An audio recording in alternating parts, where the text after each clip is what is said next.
gumugulo lang eh.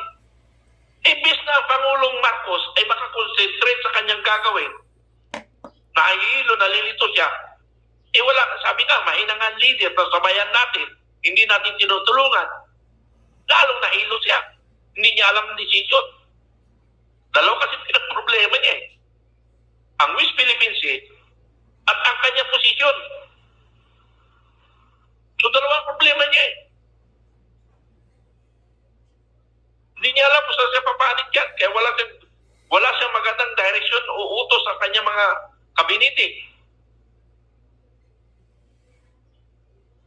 Sino ba nag-decision? Sino ba nagbigay ng guidance o nag-suggest sa ating Pangulong Marcos na dalhin ang mga Amerikano dito? Andito na maraming Amerikano eh.